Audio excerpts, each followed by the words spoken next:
Well, hello everybody. Let's start our stream. And today we're gonna talk about the Berlin Wall. Well, first of all, let's check if the sound is fine, if you can see me well. So I'll be glad to see your chat messages. And as I already mentioned, this stream in this stream we'll focus on the Berlin defense and in the opening in general, how one prepares how one learns a new opening, how one prepares in the opening nowadays. What do grandmasters do, or do strong players do, or basically almost any chess player do before playing a new opening or a new line? Well, there are different ways, I suppose, but with modern technology, with chess bases, with chess books, with internet, you can really learn a new opening pretty fast. You can just watch like a video. You can watch video series. Then you can write down all the moves or type them down. Create a special database and try to learn these moves and then play some games with these moves. So it seems to be quite easy, but it can be also quite challenging, especially when we enter such complex openings as Ruy Lopez, or even today we'll see the Berlin defense. Just one line of the Ruy Lopez is very well known and very well analyzed nowadays, and it's difficult to understand what way to go, what way to choose. And for that, you really either need a good book or a good advisor or a good coach that will just show you and guide you between all these waves of theoretical lines, and hopefully it will make your life easier. So that's what I will try to do today. Of course, I cannot promise you that we'll refute the Berlin defense, or even that we are going to try to do so. In this first video on stream on the Berlin defense, I just want to show you how complex and wide your possibilities as when you're facing this Berlin defense as wide. And I cannot agree that that's a drawish line, and well, you'll see yourself. Let's start from the very beginning. So the first moves: e4, e5, knight f3, knight c6, bishop b5, which is a Ruy Lopez. In Russia we call it the Spanish game. Knight f6, and that's the first crossroad of the Berlin defense. Actually, this line has been known for many years, and before doing this stream I checked just to have an idea the very first games with a plate that have been played with this line, and I found a very old game of Zygmunt Taras. He actually was almost the first one to introduce this line into a big chess world, and that's one of the very first game in my database with this line: e4, e5, knight f3, knight c6, bishop b5, knight f6, between Harmonist Max and Taras Zygmunt. And as you probably can see, or maybe not, but that game was played in 1889, so quite a long time ago. And let's keep going. Castling, That's white castled. That's the first step. Knight takes e4, so it's open Berlin. We can call it like this because, as we will discuss later on, there are different ways to play here with white. One of them, it's quite famous. I mean, it's quite known also and these days, and played quite often, is the move d3, which is also often referred as anti-Berlin. But in this game of 1889 between Harmonist and Tarrasch, white did castle. Knight takes e4. Okay, another crossroad. Here, white often plays rook e1. And that way, again, we'll discuss a little bit later on. d4, knight d6. And here we go. We reached the famous endgame, Berlin endgame, which can be seen nowadays in many games, including the very top grandmaster games, and we don't need to go far. Yesterday in St. Louis, there was a very interesting game between Levon Aronyan and Sergei Karyakin, where this exact position appeared on the board. Okay, well, white didn't know much about that position in 1889, and white gave a check on g5. Again, we'll have a chance to discuss a bit more about this position later on, but the main moves here are knight c3. Sometimes white starts with h3, or there is also a possibility to play rook d1 check straight away, asking black to go to e8 immediately. All these moves we'll discuss a bit later, but now let's have a look what happened in this very first game on the Berlin defense. Bishop g5 check, king e8, knight c3, h6, bishop f4, and somehow this bishop g5, bishop f4 maneuver is not so great because in this exact position, because somehow this h6 move seems to be quite useful, and g5, g4 idea appears. But in this particular game, black didn't really use this idea. So first he exchanged the rooks. So he solved the problem of the king, which is in the center and is a bit annoying. That's the main minus of the Berlin defense endgame. h3, b6, and this particular endgame is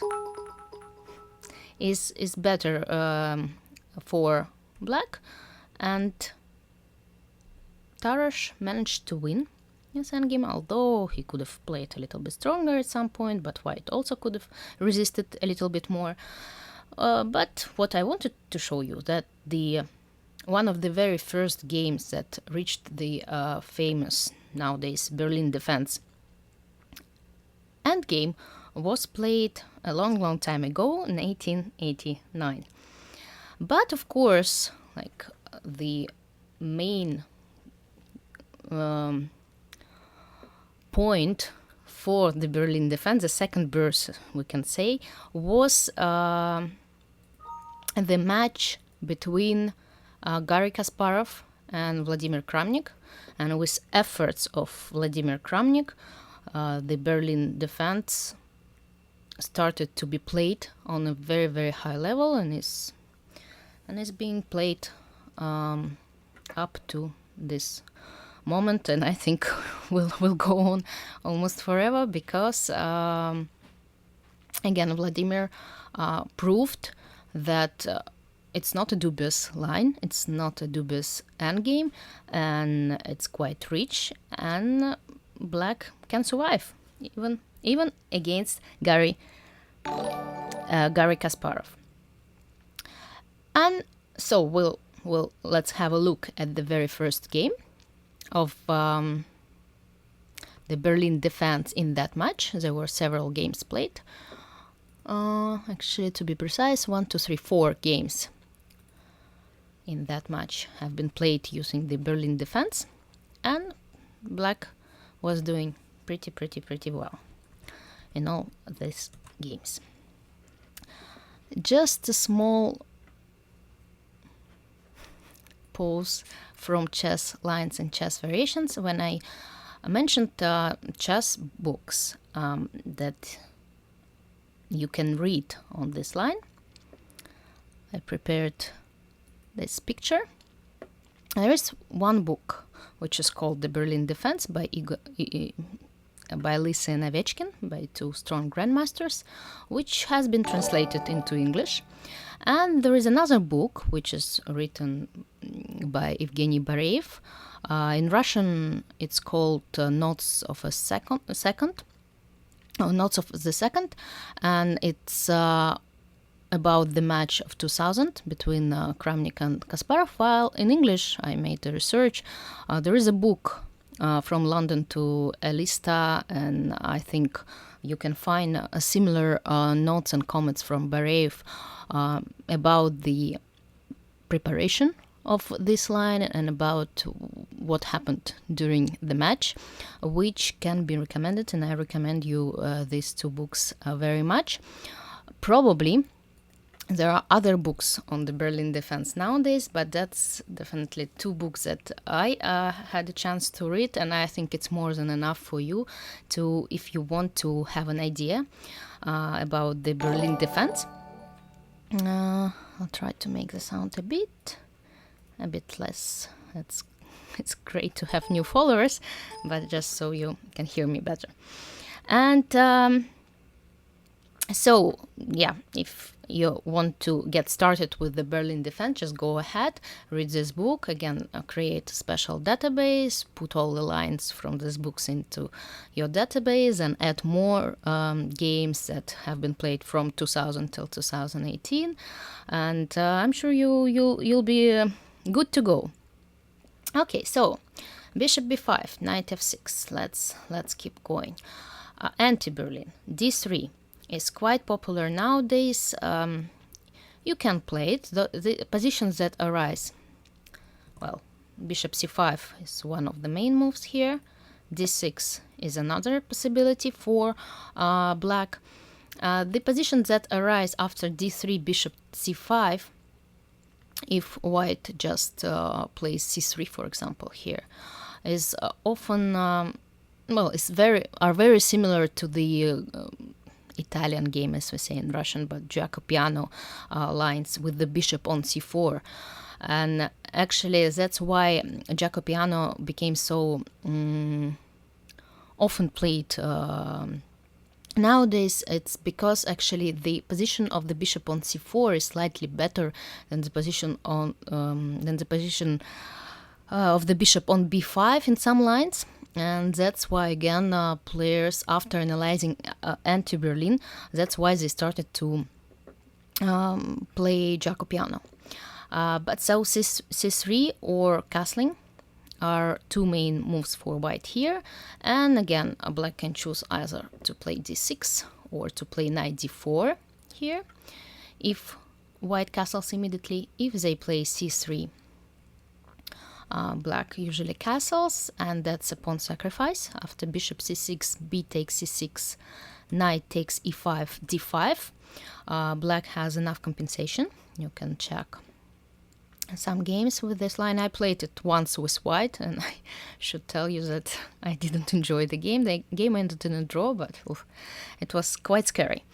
So another line that white plays quite often here is bishop takes c6. And I think in the recent St. Louis Rapid and Blitz or Blitz events, we saw some games with this line, d takes c6, and it's another very interesting crossroad for white. I think, let me check. I think, what game did we see in St. Louis? Just a second. Yeah, I know. Anyway, there was some game. Yeah, Anand Karyakin. Yeah, Vishwanathan Anand, Sergei Karyakin, which saw this position where white played bishop e3, bishop d6, h3, c5, and so on. Well, bishop e3 is just one of the possibilities for white. Here they can play knight b2, castling. There are many moves. Probably you still remember this famous game. No, that became famous after Berlin. In the candidates in Berlin this year, we saw many games on the Berlin defense. One of them was played between Levon Aronyan and Vladimir Kramnik, and went very well for Vladimir, who played here queen e7, h3, rook g8. Quite a new idea, but that is suggested nowadays by the modern engines. And black won very easily and fast and convincingly and beautifully. So that was quite a game and quite a disaster for Levon to lose with white in the Berlin defense, and almost like 15 moves it was over. Okay, so that's the game between Levon Aronyan and Vladimir Kramnik. Let's just have a look till the very end for those of you who didn't see it, haven't seen it. And yeah, that was a complete disaster for white, and so on. I'm sure you'll be able to find these games with comments if you would like to. So that's one possibility for white, to play d3, bishop c5, and either opt for like a quiet castling or c3 alliance with a long of maneuvering, although this theory nowadays is quite far advanced, even in those quiet lines. Or bishop takes d6 is another possibility. Again, you can have a look at some games. There have been one quite, famous game for this line was the encounter between Yu Yangui and Vladimir Kramnik, which Vladimir Kramnik lost. It was played in Doha. Let me check the year. Let me check what year it was, 2015 or 14. And it was the last round, I think. And white won in style, quite in style here. So that's actually was the game after which I paid attention to this line. I always thought that this line is quite drawish. Well, it's quite solid actually. Bishop takes c6, d3, knight b2, d2, knight b3. It's quite solid for white. I played it several times in Blitz, but only after this particular game between Yu Yangui and Kramnik, I realized that black should be careful. And it's easier to play with white. So you also can have a look at those games starting with bishop takes c6 if you don't want to opt for the open Berlin, if you want to go for the anti-Berlin. Okay, and white, yeah, that's how the game continued. Knight went to c4, heading probably to a5, and this structure is quite pleasant for white to play, because when we see so many weak points, that's a good sign for white. And as you can see, before move, white continues this positional plan where he can when he can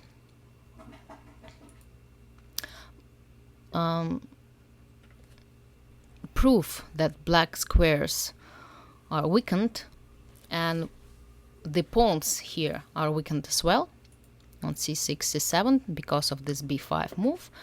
And that's why when the queen will finally get to c3, black will be in a trouble. So that's what actually happened in the game. Kramnik tried to create some counterplay, but it didn't work out. Okay, f6.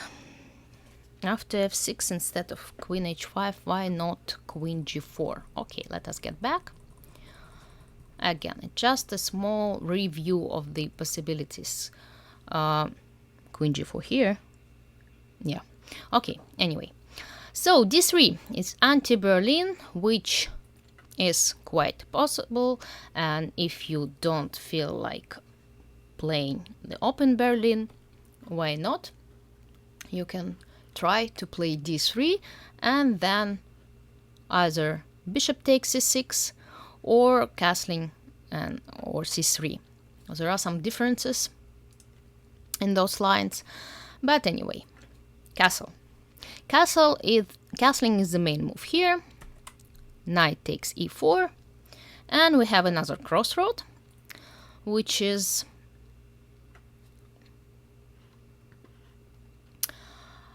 can be seen here. d4 is the main move for white, and we'll discuss it, of course, later on. Another move that I should mention, I haven't had the chance to play it, never really feel like it, but nevertheless many strong players do opt for this line, which starts with the move rook e1, knight d6, knight takes e5. And here, well, I think I will just show you for example, the game between Vishwanathan Anand and Hikaru Nakamura just 4 days ago in St. Louis, okay, in Blitz, but these guys, they do know theory and play well in Blitz as well. Bishop e7, bishop f1. I will not get into details. There are different possibilities for both sides. Hikaru, he played here knight f3. Knight f5. Knight takes e5 is another way for black to face this line. Rook e5 castling, and here d4 and knight c3, and it's a long theoretical line which is quite solid for white. If you want to avoid any danger, that's a possibility to have a look at. But this game, for example, it's a game between Vishwanathan Anand and Levon Aronian, also in St. Louis and Blitz. All these moves have already been played and tried, and nothing new under the sun, right? And similar structure to the exchanged French defense or the Petrov defense. White tries to prove that this position is slightly better for them, but black holds it pretty comfortably. Another game with this line. Okay, black does have some small nuances to think of, right? Now, for example, this knight on d6, it's quite uncomfortably placed. He needs to be retreated, then black needs to spend some time in order to develop the bishop. So that's why white tries this line and plays this line to use this small nuances. But anyway, you see that this g6 strange looking maneuver, knight e8, g6, knight g7, with the idea to exchange light squared bishop after bishop f5, and that's how Alexander Grishuk solved his opening problems against Wesley So in Berlin. So played it with white. Rook e1 is a possibility. I'm not really a good advisor after rook e1 because I have never really played it with white. And we'll talk more about lines that appear after d4, which is usually the moves that I choose. And most of the players play here after knight takes e4. And that's actually the moves that Garry Kasparov played in this famous match in 2000 in London. Let's have a look at their first game of that match, of the games they played. Bishop c6, d takes c6, d takes e5, knight f5, queen takes d8, king takes d8. Okay, what do we have? We have the Berlin defense endgame. Why was it considered dubious before? Because it looks like the exchange line of the Ruy Lopez. It's where here after a6. Oops, why does he? After a6, white takes on c6, and sometimes they do play d4. But of course, in the Berlin defense endgame, after these moves, white has managed to weaken these pawns. So, despite the fact that there are 4 pawns right now on the queen side, it can be counted sometimes as 3 because these pawns are doubled. Second, the king is in the center and it cannot be castled even if he goes back to e8, and that's really a problem. Sometimes you feel like you want to castle, especially the first time you play the Berlin defense endgame with black. I must tell you, it's not an easy task to play. Well, I tried, I think, to play it in several blitz games. I feel very uncomfortable not being able to castle and having my king in the center. So you really need to understand that it's not easy to play the Berlin defense endgame as black. And you should not be afraid to face it as white. So just try yourself. If you think it's so easy, try yourself with black pieces once, and you understand that there are many problems that you need to think about. So the king is in the center, the pawn structure are weakened, and the knight on f5 is also not the best piece in the position, and black needs to spend a lot of time trying to improve his position, because for the moment it covered the bishop somehow. It gets under attack of the pawns, which h3, g4 is quite an often plan to use for white in some lines. What are the pluses of black's position? Well, it's already an endgame. So it means that queens have been exchanged, and some people just do not like playing endgames in general, even a slightly better one. They do have 2 bishops advantage, and that's, I think, 2 main factors that they rely on. Well, nowadays the theory is just so far advanced that it might seem like just a drawish line. He doesn't have to think about castling anymore, that's true, but okay, maybe it's also a small bonus for black. What are the main ideas of this endgame? First of all, since the king is in the center and it's weakened, despite the fact that we're playing an endgame, it can get under attack. When white develops his pieces and he plays rook a to d1, rook f to e1, if king stays in the center, then black really needs to watch out for the breakthrough of e6. That's happening quite often. White, they do like to exchange pieces.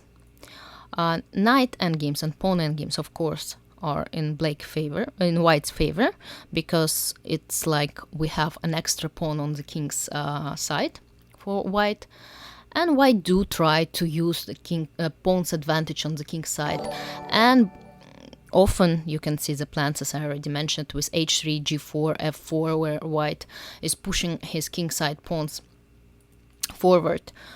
But again, the position is very, very solid.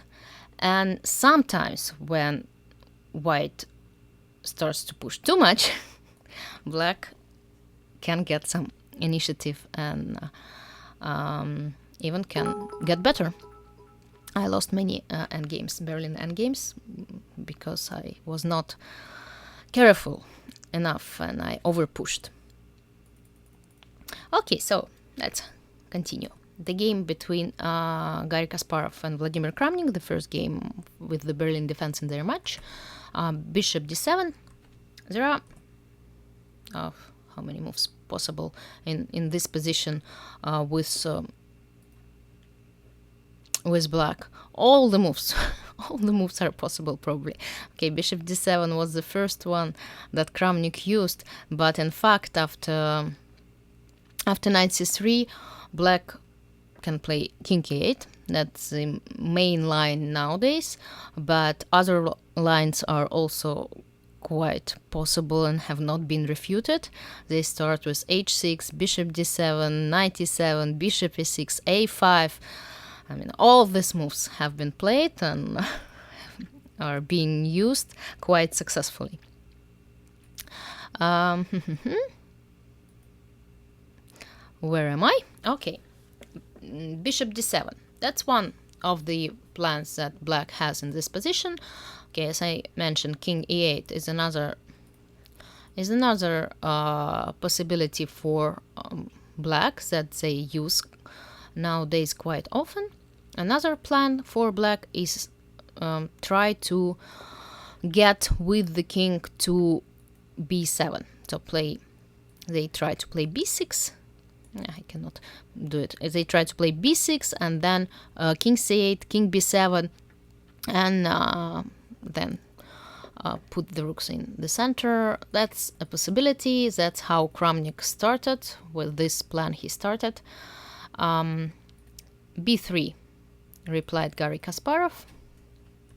h6, bishop b2, king c8. So in the first game, white played h3, which is possible. In the third game with the Berlin defense in that match, Kasparov played rook a to d1 because it was, he thought that h3 does not help here a lot, but who knows.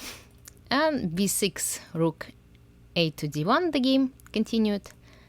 Knight e7. That's quite regular plan here. Black he wants to get his knight to g6. Knight e2, knight g6. And here Kasparov tried the move knight e1 with the idea of playing f4 and then f5. h5. Black stops the white's play. Well, at least the plan was g4. Some more pawns moves. h4, trying to stop, again, just securing white's pawns on the king side. Knight c3, bishop e6. Knight d5, king b7, knight e3, rook h5. So black king managed to get to b7. Black managed to get some counterplay. They're having an eye on this e5 pawn. And in a few more moves, this game ended in a draw.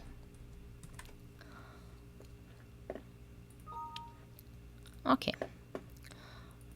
Game number 2. Again, in this position, after knight c3, black played bishop d7, b3, h6, bishop b2, king c8. And again, I don't want to discuss a lot of details of this concrete line and concrete position, because it will require a few hours to understand all the nuances of this position. And what I wanted to say and what I wanted to offer you is Not this game straight. But I wanted to mention that there is a possibility for white to play rook d1 check immediately, and thus you're forcing black to play king e8. And if you're just starting to play the Berlin defense endgame, that's a good start. Yes, that's one of my games. I have the game, it's a blitz game against Antoaneta Stefanova, who quite often plays the Berlin defense endgame. I played several games with her. I played rook d1 check, and that's the move that I suggest you to play, because here it's a small trap. After bishop d7, this plan is no longer possible. White can play knight g5. I just want to take on f7, and after king e8, I take the pawn. And that's how white wins the pawn. So bishop d7 is not possible here. King e8 is therefore forced. And after knight c3, the game can be often transposed into the main lines nowadays.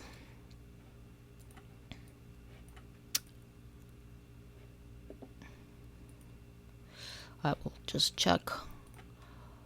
Well, for example, if white plays here h3, black plays h5, knight c3, we reach the position that nowadays is played almost all the time. Even after knight c3, players do get this position, playing knight c3, king e8, h3, h5, rook d1. And for example, let's get back a bit to the game. Where do I have it? Yes, that's the game between Vladimir Kramnik and Sergei Karyakin. That's the position that we saw yesterday in the game between Levon Aranyan and Sergei Karyakin as well. Sergei, actually, he also opted for the Berlin defense against in our match. It was, what year it was? It was in 2000. We played in Brissago in 2003, January 2003. And he played, I think it's the first time he played it in our match. But now he's one of the main experts in this line. Actually, he's playing it with white and with black, with both colors. And I can't even imagine how many hours he spent analyzing and all these lines and variations. And what I wanted to say, he goes to this position with black, so he opts for the plan with king e8. He plays h5, and this is the position that is being played, and we can see this position quite often. Bishop g5 was a move that has been played in the game between Levon Aronyan and Sergei Karyakin yesterday. Rook d2, rook d8. Actually, in the book that I mentioned today, rook c8 is recommended for black. I'm sure that's a possibility, but Sergei played rook d8, and we can trust him. He is a good... he does his homework, I'm sure. So this move is also possible for black. And the players reached, the position that seems to be a bit drawish. But somehow Levon managed to win this game. So a5, knight e2, all this quite logical maneuvers. Knight goes from e2 to f4 or to d4, b3.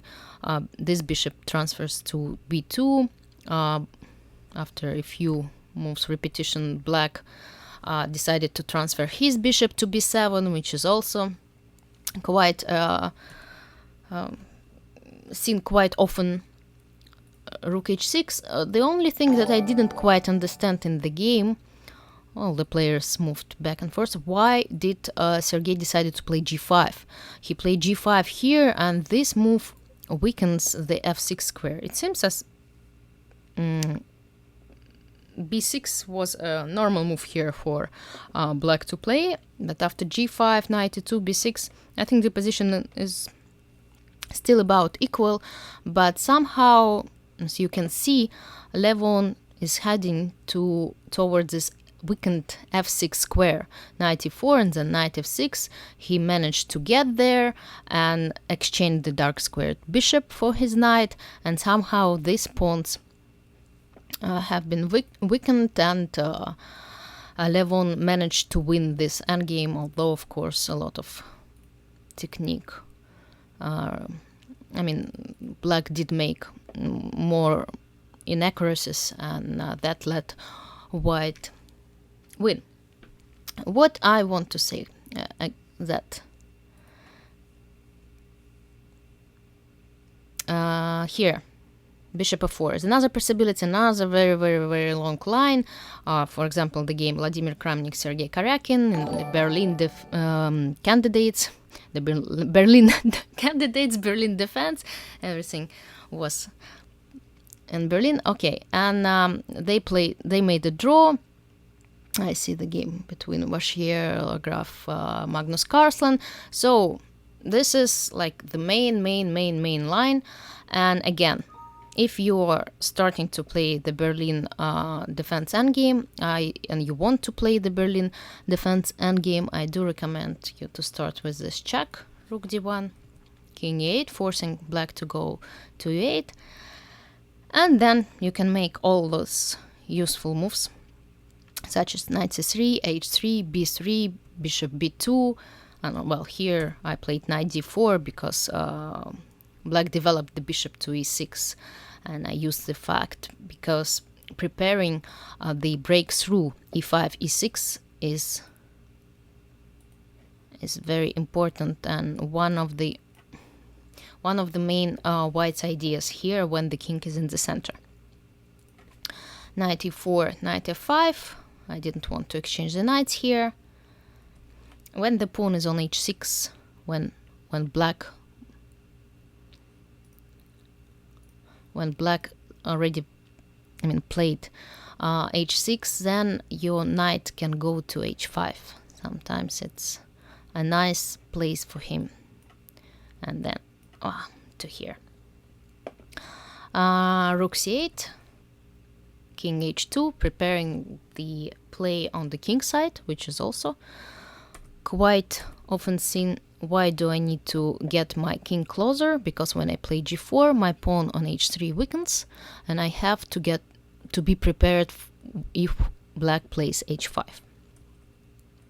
And after knight h4, the king goes off onto g3, and you see the king on g3 is protecting the pawn on g4. Knight d5, bishop d8, knight e2 f4. Well, that's a game where white managed to get a very good position, and well, you see the knight kind of forced to go to g6, and here of course two pairs of doubled pawns are not helping black to survive. But again, it was just a blitz game. But to win even in a blitz game in the Berlin defense endgame can be quite challenging. Well, my king did his work. See, nice pawns. And so on and so on. I managed to win this game. So,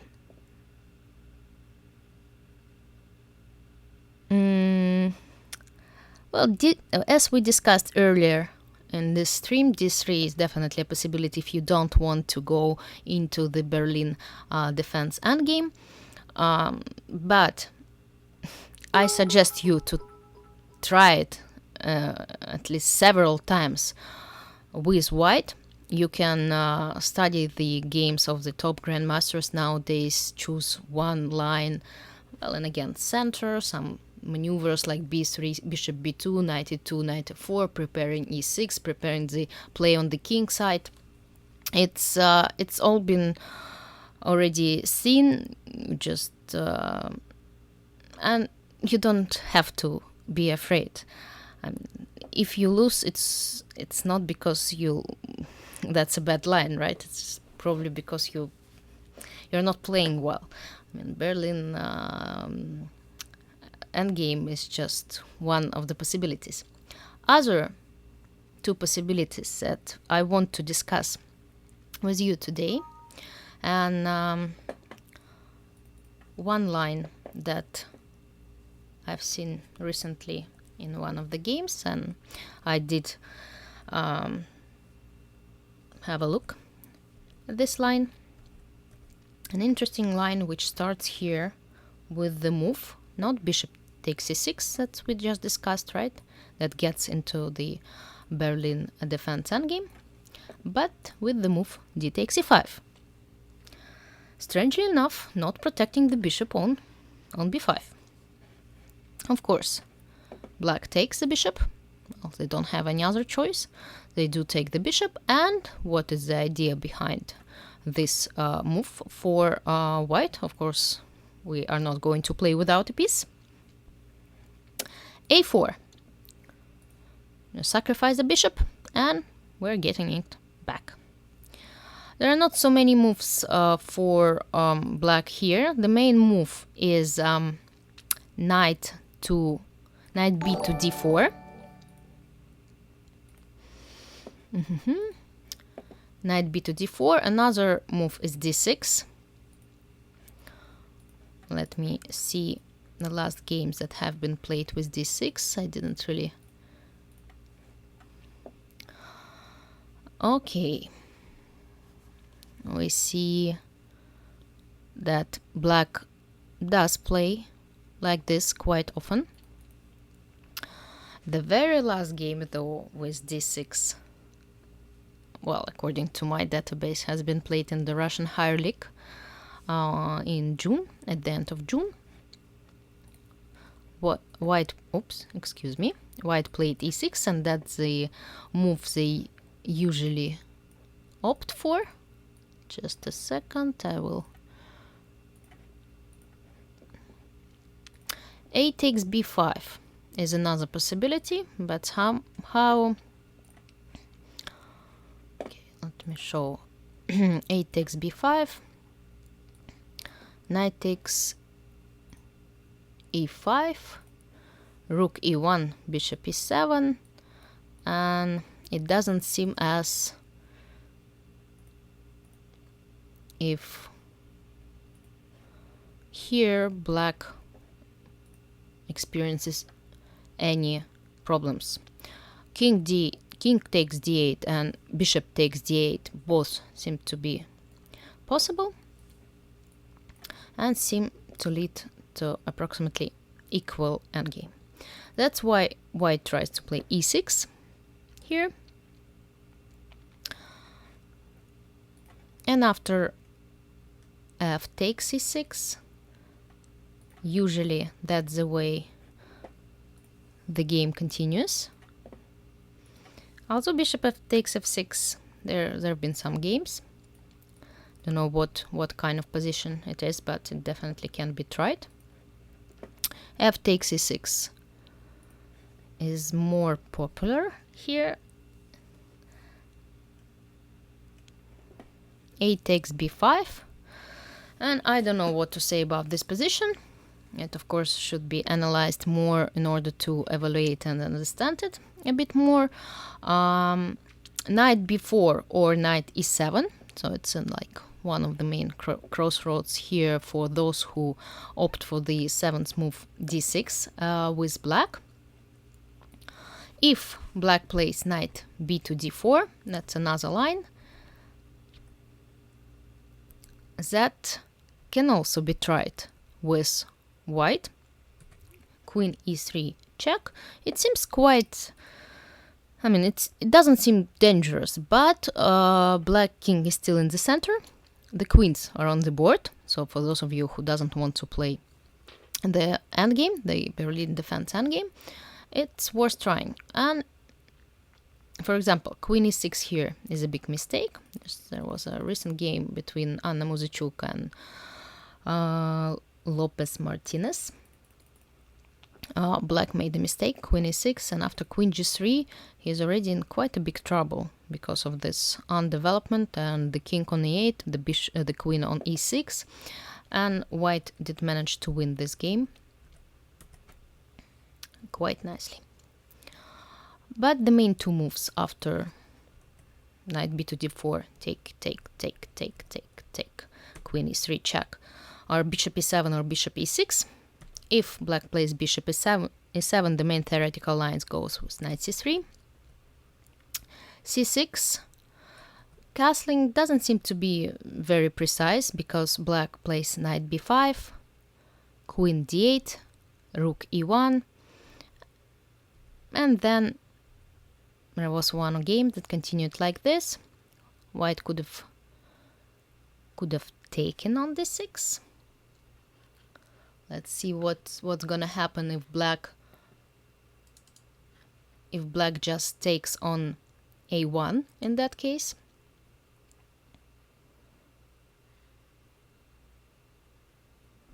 Any ideas? After knight takes d6, where's my mouse? Knight takes d6. Queen takes, oops, no, not like this. Queen takes a1. Any ideas on what white should play?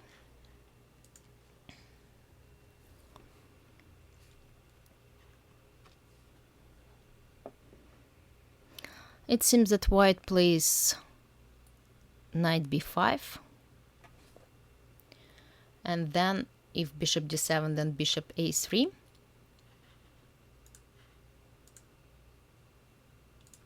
And if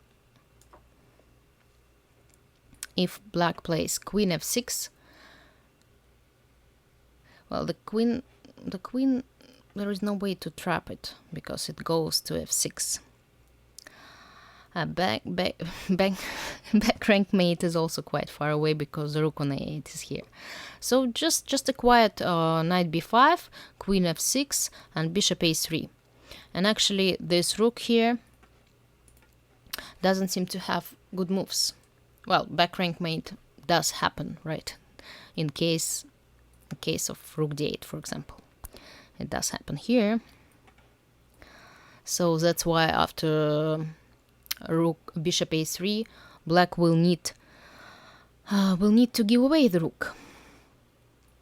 And yeah, so that's why after knight takes d6, it seems as black needs to take on d6, bishop a3, and this position is better for white because of this weakened pawn structure, right? This pawn on d6 is gonna be here forever, weakness forever. That's why castling doesn't seem to be as an accurate move. c6 seems to be the main move for black here. Rook e1, bishop e6, knight e4. There have been many games recently, well, quite a few games played with this line. Queen e5 or queen c7, two options for black. After queen c7, I think there was a game between, let me check, Huifan, I think, and Ruslan Ponomarev, yeah, in the recent match in Rapid. Well, after knight c5, it's a very solid position for white, and black does need to solve a few questions. The king is still in the center, and after a5 castling, a takes b6, black needs to take with the queen. That means that these two pawns are again quite weak. Okay, for Ruslan Ponomarev, he managed to make a draw, but for some of your opponents, it might be quite a difficult task. So probably that's why, again, we're discussing the line d4 here. Knight d6, d takes e5, knight b5, a4. d6 is an interesting move for black. So, if you decide to play this line with white, you should go and analyze it deeper. knight b to d4 is another possibility for black. Black plays knight b to d4, I think, quite often, even more than d6. But in this position, despite the fact that black has two bishops, and if he castles, I think his position will be just fine. The problem is that the king is still in the center and black needs to be precise. It's quite easy for white to play. After bishop e7, knight b5, the square on b5 should be protected. The square, because as we discussed, after castling knight b5, it's not so easy for, I mean, all his opening problems have not been solved yet.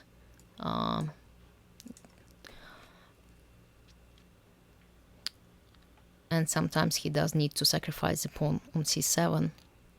For example, if he castles, if he castles, knight b5, queen d8, rook e1, bishop f6, not to d6, where the bishop can be taken.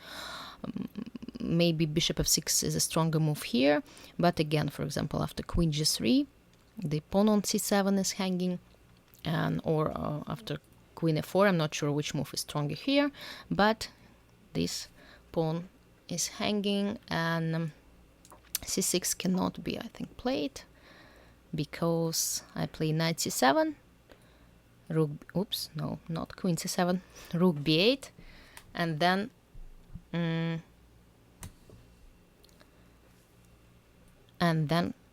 bishop e3, or knight d5, or bishop e3 is beautiful to have this two rooks.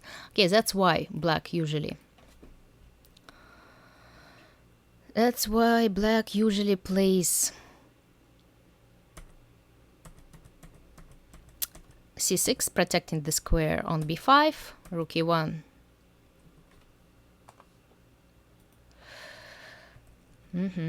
where we are, c6, rook e1, bishop e6, knight e4. After queen c7, knight c5 is possible. After queen e5, bishop d2, castling, bishop c3, queen f5. Well, and this position seems to be almost equal. Bishop d4 or rook a to d1 are two moves that have been tried most of the times. But again, to reach this position, you really need a lot of knowledge. There is a question from you, why not knight takes e5? I believe right here, right? Let us have a look. If after d takes e5, knight takes on e5, it's a good question. And of course you need to know what's gonna happen.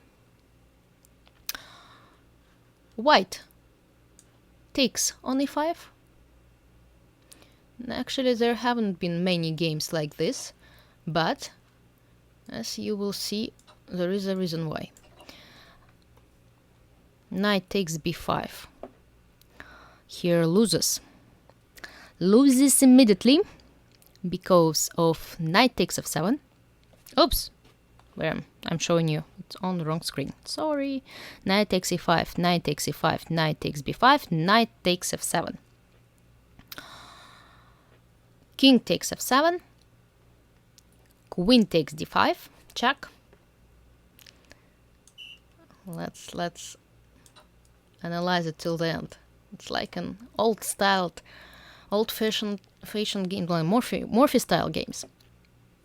Okay, if the king goes to e8, an attack can continue like this.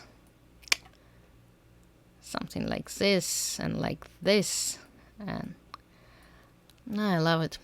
When you are analyzing these lines with engines, they do make it seem so easy.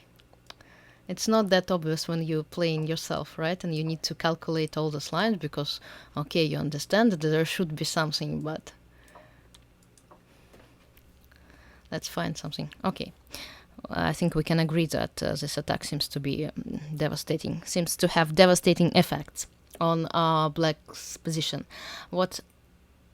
Okay, and in case if the king goes to g6, for example, white plays g4. g4, threatening to give one checkmate on f5. And if black plays d6, queen h5 check. And okay, we will not go further till the very, very end, but again, the queen is lost and the position is winning. That's why knight takes e5 is not played. And that's why bishop, but it's good to know, it's a good question, by the way. That's why black takes on b5, knight takes b5, a4, knight b to d4, or d6, again. d6 I have not really analyzed quite far, so if you decide to play this line, make sure to have a look at it. Queen e3 check. Well, bishop e7 we discussed what to do, we already analyzed. Queen e6 is a bad move because of queen g3. Bishop e6 is another possibility. Knight c3. Usually white plays here, again heading to b5. Heading to b5, and again, it's not so easy for black to solve his opening problems, especially if he didn't have chance to prepare for this line, because, if I were black, I would want to play bishop e7, but knight b5, queen d7, queen g3 is quite annoying with these 2 pawns hanging on c7 and g7 with knight c7 coming. So bishop e7 is not a good option here for black. c6, another move that have been played by quite a strong player. Here knight e4, probably to another direction, trying to use the fact that the d6 square is weakened. Queen e5, well, queen e5, I don't like the move queen e5, but what else to do? If we go to c7, and knight g5 already is coming. So as you can see, black needs to be precise. After queen c5, knight b5, and again, not so clear how to protect the pawn on c7. That's why if black plays bishop e6, after knight c3, he needs to play a6. Seems to be as the main move.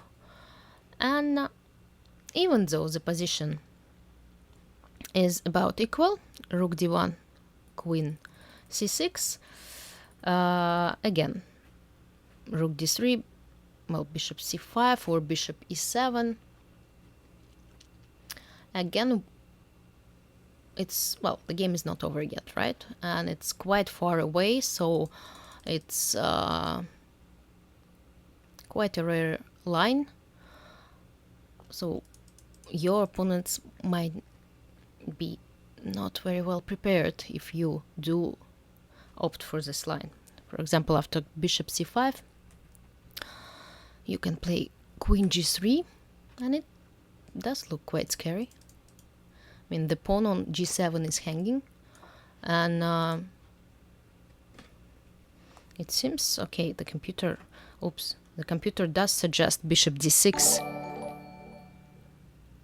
but with the idea after queen takes g7, just castle and use these 2 beautiful bishops, and this lonely king doesn't seem good for white. So after bishop d6, it seems as black needs to play bishop f4. Well, the position is again about equal, but a good way to try. A good line to try. But there is another one. Another line that I wanted to suggest and discuss. And actually, if you watch my Russian stream on the Berlin defense, I did similar. I did not discuss the lines that I just showed you. I suggested another quite rare line, but nevertheless, I think it's possible to try with white. Let's have a look at it. So, castling, knight takes e4, d4, knight d6. Okay, we discussed bishop takes d6, which leads us to the Berlin defense endgame. After d takes e6, take knight f5, and that's a position that can be seen, is played every day in in hundreds of games. But I want to suggest you the move bishop g5. Yeah, it's getting late. So I will try to be as short as possible. And if you have a look at the opening books, this move is criticized often because black has the move f6 and two white's bishops are hanging, and that means that one of them will be lost. If you do, however, play bishop g5, I think most of your opponents will play bishop e7, and we'll discuss this move a little bit later on, and that's how one of my games continued. I lost it with white pieces, but anyway, if you play bishop g5, you have to be ready for f6. Of course, this move is not the refutation of the Berlin defense, but positions that appear after this f6 move are quite entertaining. And d takes e5. That's what you should play as white. We are not going to discuss in details the lines with bishop takes c6. Actually, if you're interested, in all those lines, and if you want to be able to have a look at the PGNs with all the variations and more variations that we're discussing here, you can send me a small donation with the node Berlin, and thus I will I'm gonna mail you a PGN file. Okay, so that's just for you if you're interested, because I think we're going through all those lines pretty fast and it's difficult to understand what's happening. f6, d takes e5. If you do enjoy sharp lines, that I think is a good try for you against the Berlin defense. So you need to take d takes e5, a bit similar to the line with d takes e5 that we just discussed, but only with the inclusion of bishop g5 f6 moves. Knight takes b5, e takes f6, g takes f6. Here it's quite important to be precise, because all those moves, for example, if you do play queen d5 here, that doesn't work, because black will take your bishop, rook e1, bishop e7, knight g5. It seems like mate is near, but unfortunately it's not. And believe it or not, in this position, black is doing perfectly fine. That's why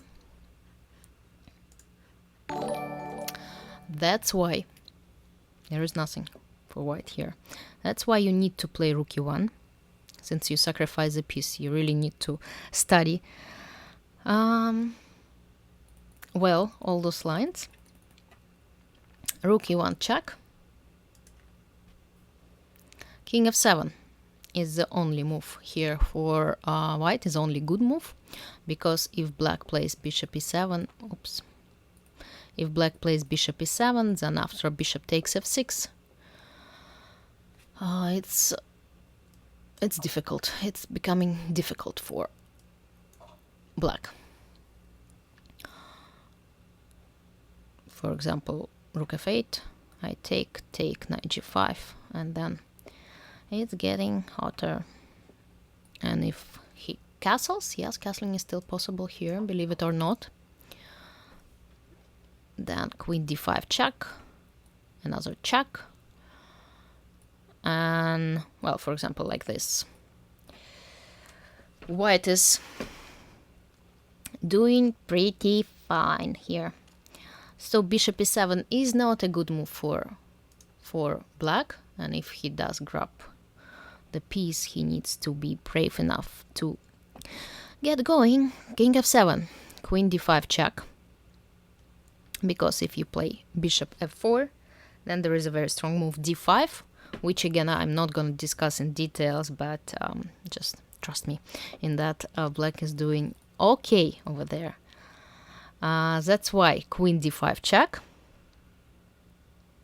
Yeah, I do go through all these lines pretty fast, but just otherwise it will take hours.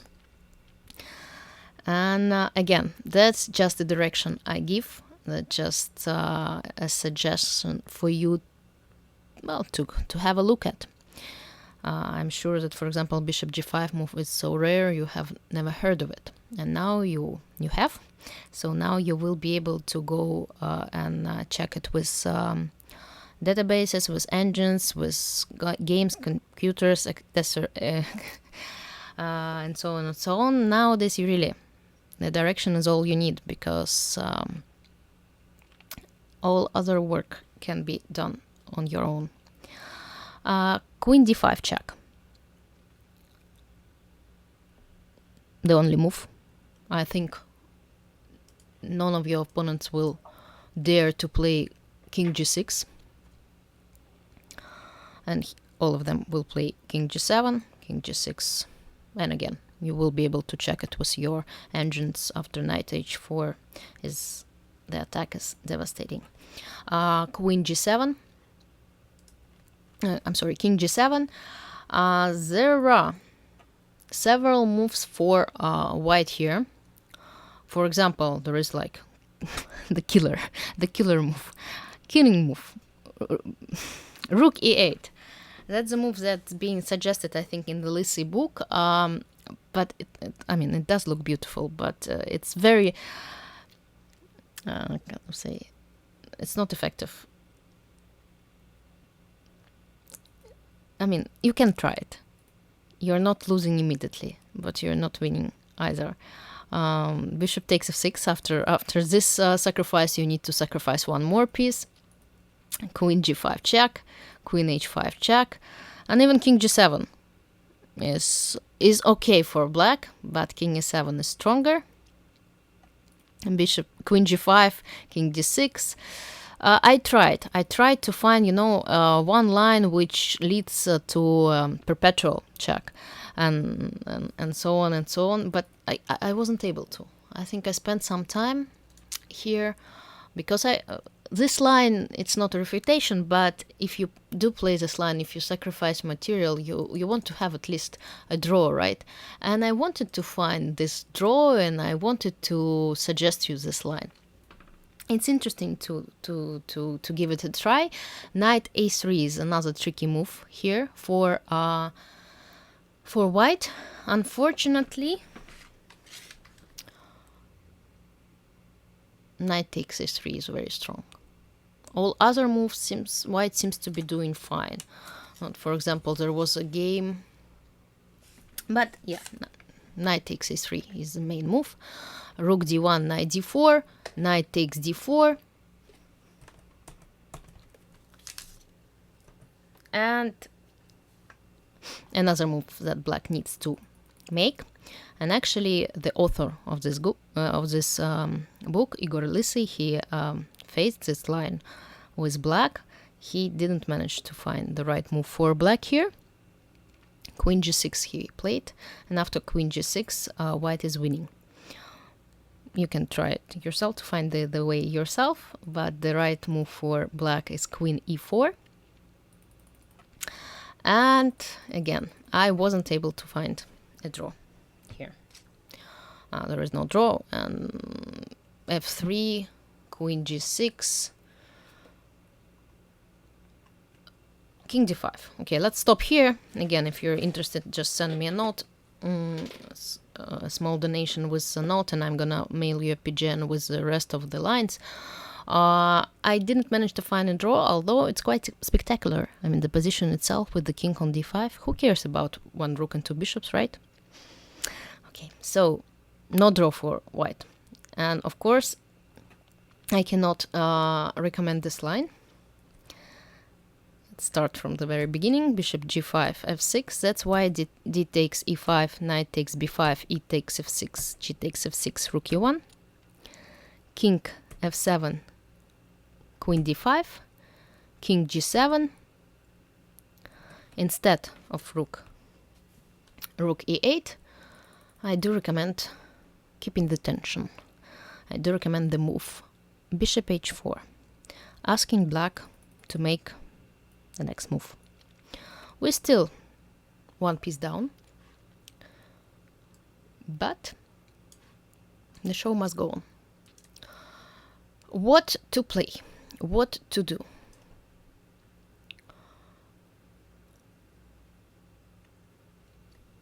The knight is hanging, so the choice is limited. If black plays, for example, a6, of course, I think most of the players will just retreat the knight to d6.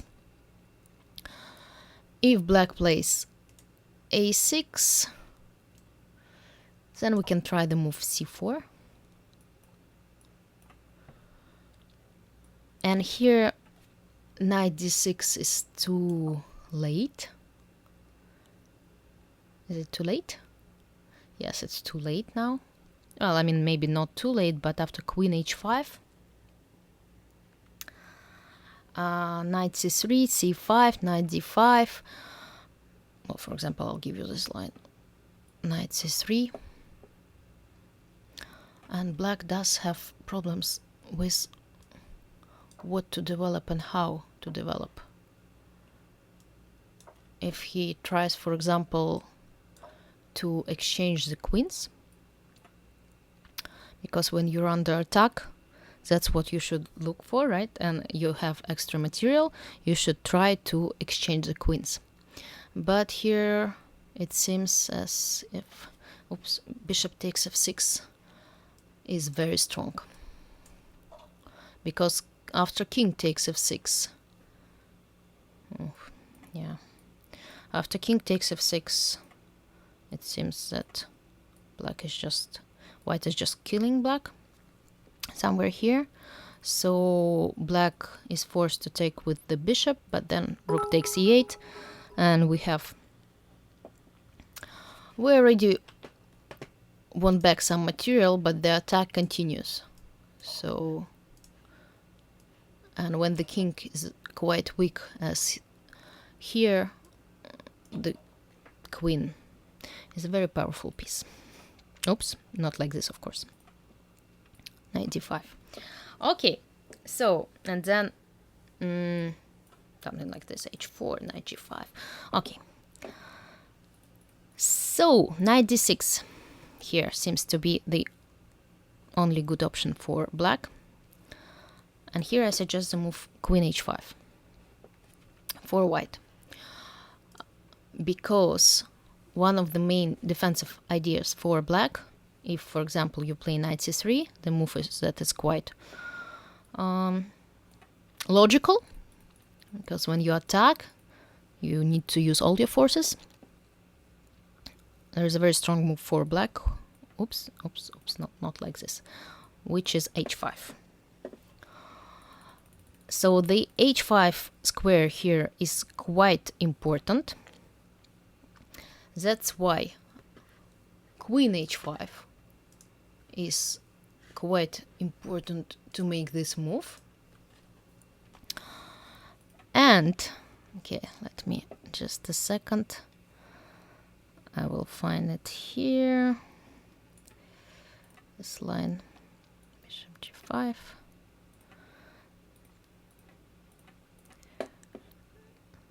So I'll tell you more about it. Queen h5, and now what do we see now? There is another crossroad, another question for black: what to play and how to play. Several moves for black to make, and which is good. What is good for white? Only one seems to be working. Okay, it works well, but when there is only one move, it's always a good sign if you play this line for white. For example, black might want to play rook g8 with the idea to go to h8. But here after knight c3,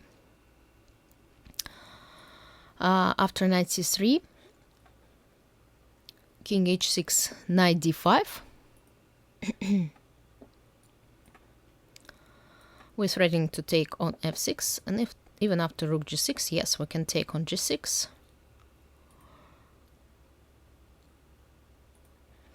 And this endgame seems to be a bit better for white,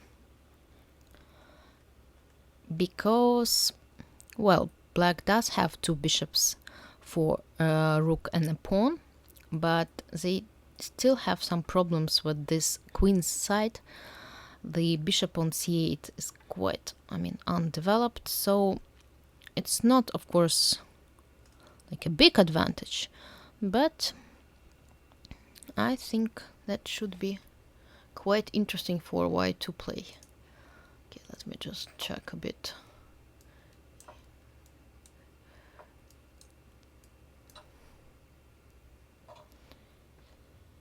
Maybe not. Wait, still I'm not sure. No, not like this, sorry. Maybe like this? Yeah, well, like this, but I'm not so sure about the evaluation of this position, though. I'm now having a look at it. Okay, after, what I wanted to say is that after bishop g7, rook a to d1, it seems that white does have enough compensation, and it's very difficult for black to play. But after rook g6, it might be a good try for black, because I don't really like this opening very much, endgame very much for black. For white, two bishops are quite tricky. And even though that this position is quite, they're undeveloped, why not give it a try? Not so sure why I was so optimistic about this line when I was analyzing it. Might be a good way to play for black. Okay, but it's still quite far. Yeah, for me too. It looks a bit better for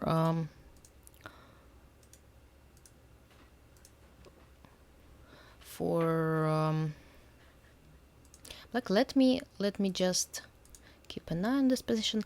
Let's carry on with other moves, and I will try to get back to this line. Okay, knight e7 here obviously doesn't work because of bishop takes f6, and yeah, the attack is again just killing black.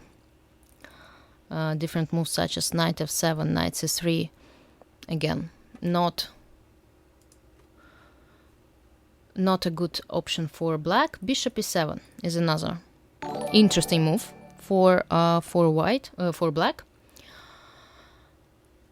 Knight c3, just develop the pieces. Queen g4 is another possibility, which after king f7 can lead just to perpetual, but black can try to play king f8, knight c3, and then some unclear position. I couldn't find, the exact way for white to prove their compensation. So that's why I decided to suggest knight c3. Again, here it's quite difficult for black to find the correct move, which seems to be queen g8. The idea for white is quite simple, is to play knight d5 and then sacrifice on f6. For example, after queen f8, this idea works very, very well. Okay, some computer lines, but but it's very scary to play with black. That's why queen f8 doesn't work. Queen g8 needs to be played. Yeah, well, impossible to make this move, right? Knight e5. Well, if you see this move, how can you resist? Can you resist? There are some lines in this bishop g5 variation where just you can enjoy, as for example rook e8 that we just saw several minutes ago, that you can also give it a try, or this one with knight e5, huh? Why not? Okay, white is not winning again here, and they're not even near from winning. I'll just show the main line because it's already too much, I believe, for today. Too many lines and too many. F takes e5, bishop takes e7, and here it seems that black he cannot take on e7, because then the attack is just, I don't know, for some reason it seems to be quite strong, and some strange lines. Okay, black is under attack. After queen e6, however, it seems that black manages to stop white's attack. I give some line with a perpetual, and let's stop and finish with this line. For the moment, yeah, just the only thing that I'm worried about is rook g8 move. For some reason, I seem to believe that white is doing fine over there, but for some, I cannot understand why. Okay, but again, we'll get back to this rook g8 move, which might be the strongest one in the position. Yeah, thank you for the bits. I'm quite busy with all these lines and variations. I too much chess, I understand. I'm not you see how entertaining can the Berlin defense be. I even forget to say thank you. But thank you, I really appreciate it, and I noticed all these little sounds and they make me happy. d4, knight d6, bishop g5. Sorry, back to chess. All I can think and say is it's about chess. And face chess, he knows he's one of the main supporters of my channel, and I really appreciate his support. f6, I think that's not gonna happen. That's not gonna happen often in your games.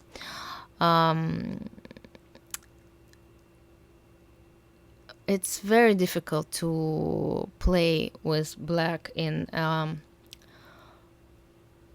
like in a regular game, in a classical game, if white is prepared, because black is under attack and it's not very pleasant to be under attack. So I think black in most of your games will play just bishop e7, and then after bishop takes e7, queen takes e7 is the main move.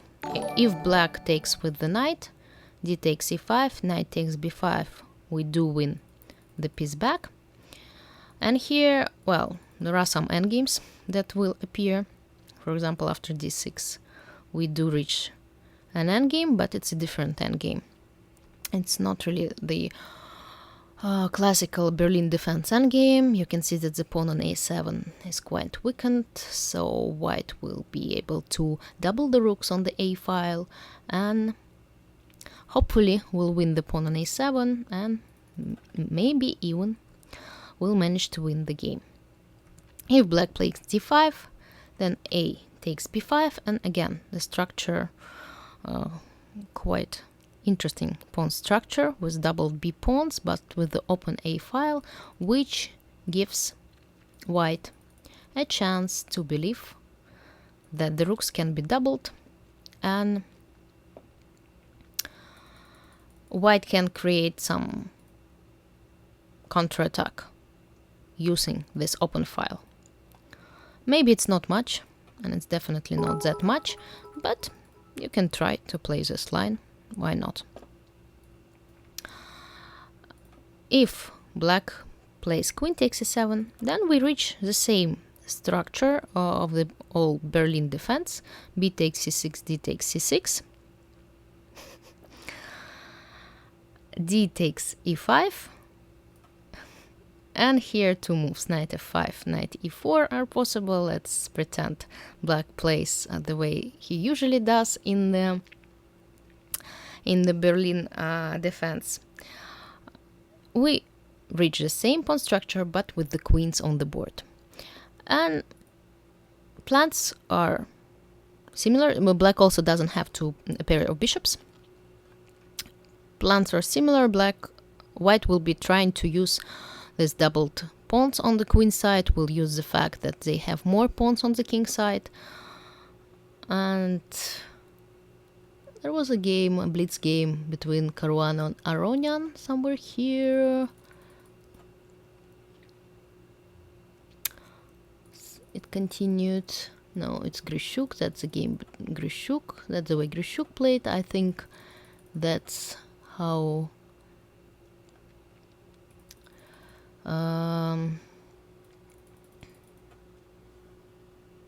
Caruana played. Actually, you can try to play knight e4 here with the idea after castling to play c3 and to start the attack on the queen side. After bishop e6, bishop d3, rook d8, queen e4, we reach quite an interesting position for this line. Queen c5. There have been some games played, but again white is trying to use more pawns on the king side. There's gonna be some exchanges.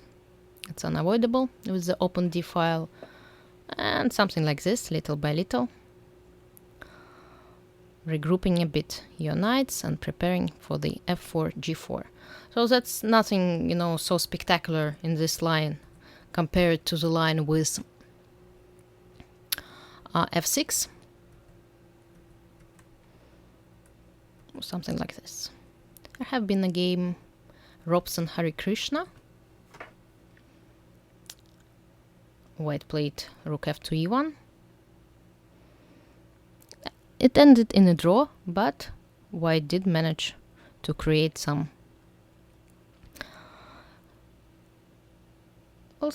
for black to suffer a bit. It's not, I think, also so pleasant. Okay, they sacrificed a pawn. It's not so pleasant to play. Okay, so let's get back to finish with our Berlin stream. Just a small, without Berlin review for today. Let's get back to the positions that we discussed and that made me worried a bit. In the f6 line, queen h5.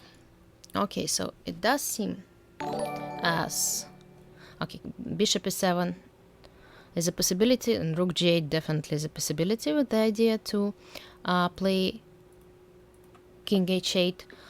The line that we discussed, and that for some reason, I don't know, a long time ago, I believed that is better for white. It's not better for white. Don't trust in everything that I say. This endgame, I don't know. I don't like it very much. Black will eventually manage to develop by b6, bishop b7, and then these two bishops will be a headache. So probably if the move rook g8 is played, knight c3, king h8, and in order to continue with the spirit of the line, we are not going to exchange the queens. We are going to play rook a to d1 here. Knight e5, rook g6, rook a to d1. Again, keeping the tension on the board and asking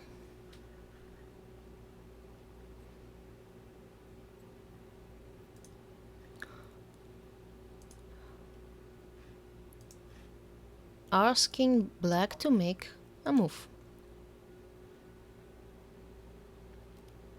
which I think is going to be bishop g7.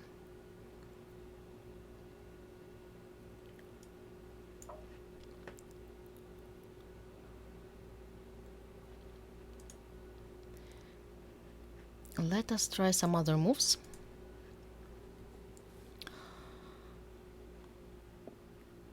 In case black does insist and play rook h6, we take here, take,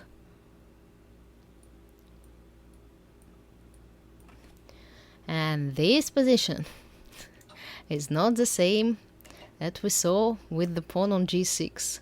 Why it's not the same?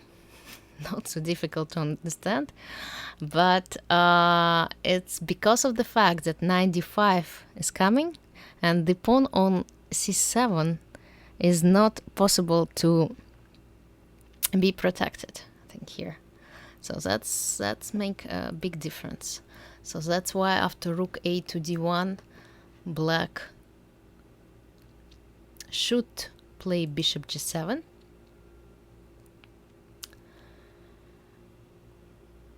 Protecting this pawn. White can try the move bishop g3. Again, it's something that is being analyzed just now. I'm not so sure yet about the quality of this, but just try to imagine you're playing this position, this line was black, and this knight on d6 blocking the bishop on c8 and blocking the rook on a8. It's not so clear, right? The engine proposes the move rook h6, queen g4, and okay, we can end with rook g6, knight h5, queen h5, which seems to be as a possibility, but unfortunately for white it seems that knight f7 is another move. Knight c6, d6, queen c4. Some crazy line. This knight cannot be taken because of rook e8. And this position, I don't know how to evaluate this position. Unfortunately, the knight on a8 is lost. Oops, not like this, of course. It's something like this. See, again, some crazy lines. That's for you to decide whether to try it or not. But I'll be happy if you do give a try, and if these crazy lines do appear on the board in your games. Definitely not something you would expect from the Berlin Wall. And to sum up our review, I hope you, first of all, did enjoy it, that you learned something new. Don't be afraid of the Berlin defense if you're playing e4, if you're playing the Ruy Lopez. Of course, you can avoid it by playing either d4 or knight f3 or c4 in the first move, or by opting for Jacobiana or bishop c4 or knight, 4-knight defense. There are many ways to avoid the Berlin Wall defense, but it's an interesting endgame to play. It's not drawish. Of course, there are some long theoretical lines, but for mortal people, they're not easy to. It's not easy to memorize all those lines. So we do start playing on our own at some point, and you can try other deviations, other sidelines, such as bishop g5, on the sixth move that we had a look at today, or which of course is a bit risky to play. Let's put it this way, but as we say in Russia, the one who doesn't take risk doesn't drink champagne. So if you want to drink champagne, maybe you can try one day bishop g5. We also discussed today the line with d takes e5, which seems to be a quite line and a solid line. You can also opt for the d3 anti-Berlin line, and then after bishop c5 to play bishop takes c6, or to castle or play c3. That's also possible. And of course the famous Berlin endgame will live forever, and you can try and play it either with rook d1 check, forcing the king to go to e8 because of this little small trap that exists after bishop d7, or by playing like all top grandmasters do, by playing knight c3, thus letting black to go to the queen side, or to opt for the king e8 lines, which are, I think, the main theoretical crossroad nowadays. Okay, that's it. That's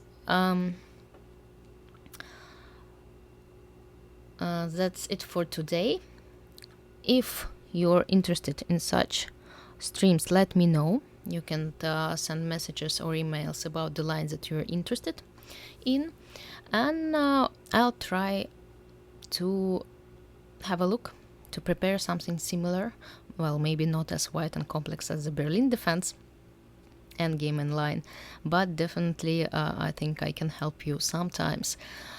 Unfortunately, I'm not going to be very helpful in the coming 2 months, September and October, because in less than a week the Russian Super Final is starting in the city of Satka, which is in the Ural area of Russia, and then the Chess Olympiad, of course, will be coming, a very, very interesting event, but very important one for the Russian teams and for all of the teams that participate. But since I'm going to play for the Russian national team, I will need to prepare for this event as well. And then I will have just a small break before the Isle of Man Open, and then the Women's World Chess Championship. So the end of the year will be very tense, and I'll not be able to stream often, but I'll be keeping an eye on your messages, your posts, your ideas, and we'll definitely be back with more streams like this. We'll, however, be trying to play in the season 2, in the second season of the Arena Kings Championship on chess.com. So, well, just stay tuned. Hopefully there are gonna be more, and you will enjoy them. Good luck and all the best. Bye. Play chess.